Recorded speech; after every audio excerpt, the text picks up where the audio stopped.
Welcome to Fantastic Vision. Please subscribe us before you watch today's video. The United States has been known to pursue hegemony in science and technology, and the reason why the United States can carry out hegemony so recklessly is because the United States has a leading position in science and technology. Therefore, in the face of the aggressiveness of the United States, the central media previously issued an article stating that it must give up everything fantasy, adhere to independent research and development, master independent intellectual property rights, and master core technology. Chinese academician Ni Guangnan also pointed out that core technology cannot be obtained, bought, or exchanged. Therefore, in the current competition in the chip field, China naturally puts insistence on independent innovation at the top of the list, with the purpose of mastering core technology. Although Huawei's chips are restricted by TSMC, it has made China more aware of the importance of chip independence. As a result, the domestic chip industry has received more attention, and policies, funds, and talents have poured in, setting off an upsurge in chip construction. Despite the continuous tightening of chip restrictions by the United States, China chip continues to move forward.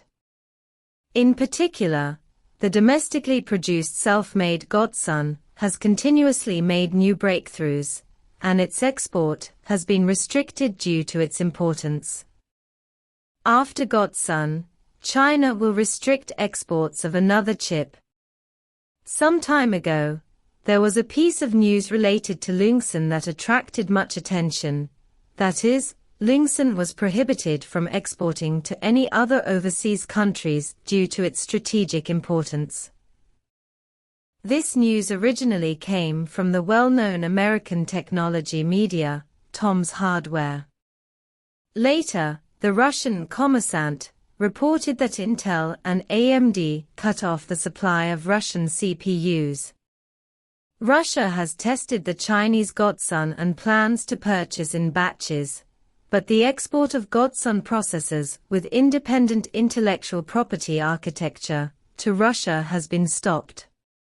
This news is considered to be China's implementation of chip supply cutoffs to Russia, but it is actually a ban on exports to all countries. As for whether Loongson has banned exports, some investors asked Loongson on the internet, and the company replied that it has not received the embargo notice yet. The specific export situation of Godson is not yet known, but one thing is certain: Godson is indeed very important. Everyone knows the importance of the CPU, so the development of many important departments will be restricted by foreign countries. For this reason, building a domestic CPU was put on the agenda very early. At first, the Institute of Computing Technology of the Chinese Academy of Sciences led the research and development, and later established Loongson. Huawei, the chief designer of Loongson, insists on making Loongson for the people for 20 years, that is, to create a purely domestic CPU independently developed. The reason why Loongson is said to be truly independent is because the basic architecture adopts the self-developed long arch architecture, instead of other architectures, such as the x86 of the US company Intel.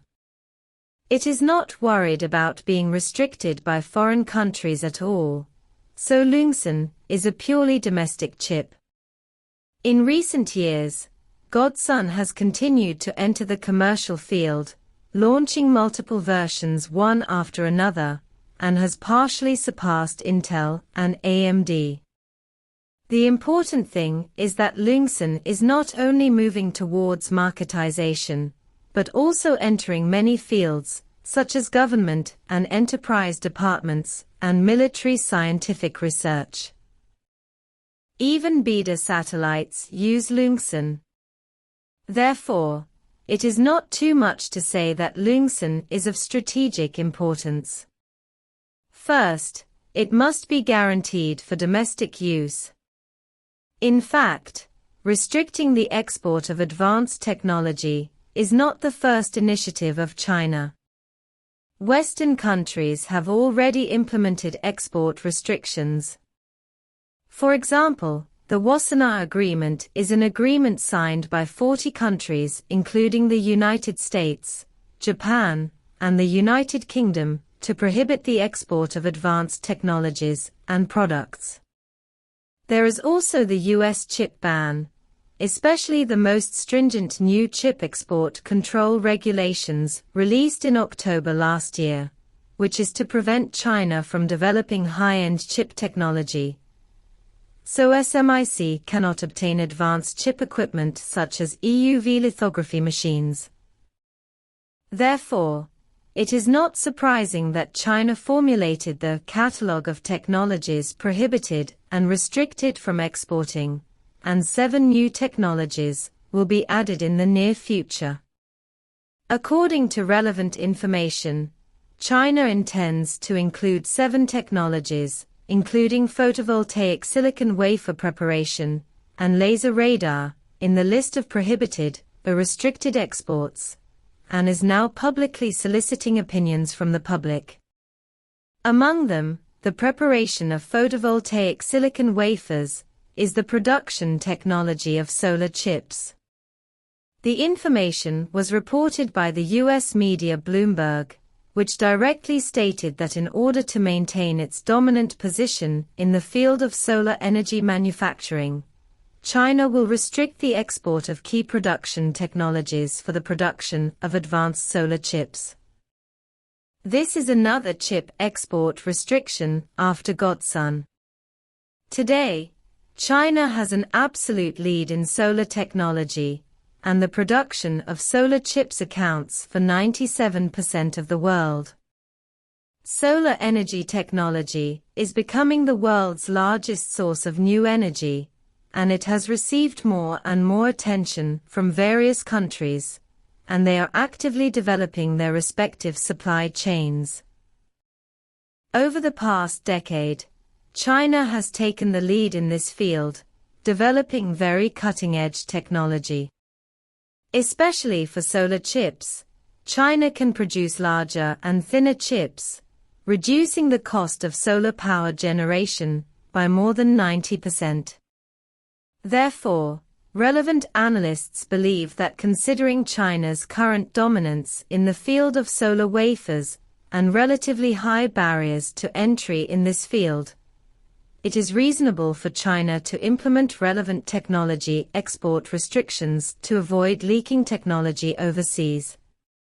In this regard, some foreign media believe that China's implementation of related chip technology exports may be a response to chip restrictions, which means that the counterattack has begun.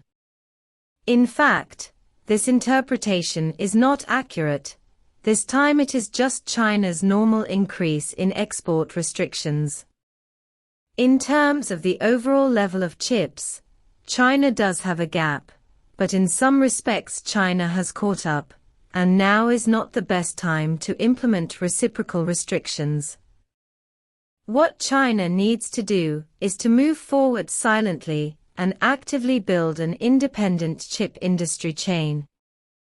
As long as China's chip level rises, the restrictions of the West will quickly disintegrate, and there will be no more chips choke.